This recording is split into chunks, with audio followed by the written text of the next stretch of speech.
This is of 11 April. Bio 92 composite fruit क्या होते हैं, जो जब कभी फल के निर्माण में बाह्य दल पुंज पुष्पाशन अंडा से सभी पुष्पक्रम भाग लेते हैं उसे संग्रहित फल कहते हैं। यानी एग्जाम्पल कटहल अनानास है, उसमें कुछ कटता नहीं, एकदम जब सब कुछ इकट्ठा होकर बाहर निकलता है। फ्लैशी फ्रूट या मांसर फल जिसका सारा भाग दिखता है, मतलब आम का जो बाह्य फल जो छिलका होता है वो एपिकाप, मध्य फल गुद्दा जो हम खाते हैं मेसोकाप, और आंतरिक बीज एंडोकाप। जब टन टन की आवाज़ आती है ना सूखने के बाद, तो ये।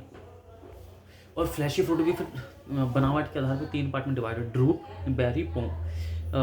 ड्रूप जिसका बीज बड़ा होता है जैसे आम जामुन, और फ्लैशी फ्रूट के अंदर दूसरा बेरी, बीज पे पेपरिया चिपचिपा, और जैसे टमाटर के। और फ्लैशी फ्रूट का तीसरा पार्ट है पोम, इसमें फ्रूट फॉल्स, जैसे फ्रूट फॉल्स आते हैं सेब बनाना।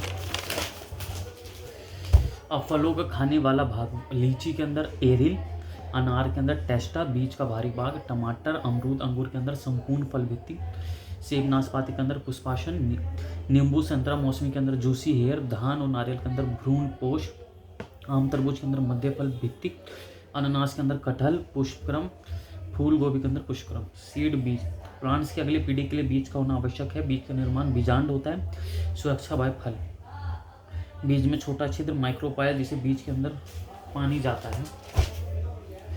बीज का जो भारी भाग होता है उसे टेस्टा कहते हैं, आंतरिक भाग को टेगमन।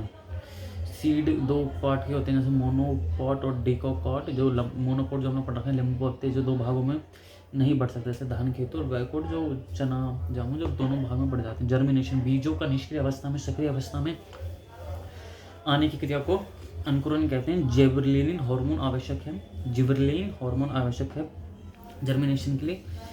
जर्मिनेशन के लिए नीड वाटर, टेम्परेचर, नमी, O2 जिसकी जरूरत नहीं है। मिट्टी, आकाश खाना, मतलब चने को वो फूलने के लिए देते हैं ना रात में। सो हाँ, दिस इज 21 अप्रैल। अब कुछ लिखा नहीं आगे, इंग्लिश का करने को कर रहा।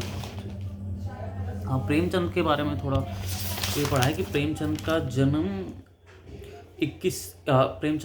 31 जुलाई सन 1880 में हुआ था। उनका असली नाम धनपत राय श्रीवास्तव था। ठीक, और इनकी कुछ वो रचना, सेवा सदन मतलब उपन्यास सेवा सदन 1918, प्रेमाश्रम 1922, रंगभूमि 1924, कायाकल्प 1926, निर्मला 1928, गबन 1931, कर्मभूमि 1932, गोदान 1936, और मंगलसूत्र आखिरी वो अपूर्ण, मतलब कंप्लीट ही नहीं हो पाई। कहानी इन्होंने मानसरोवर 8 खंडों में संचलित 300 कहानियों जो फेमस है।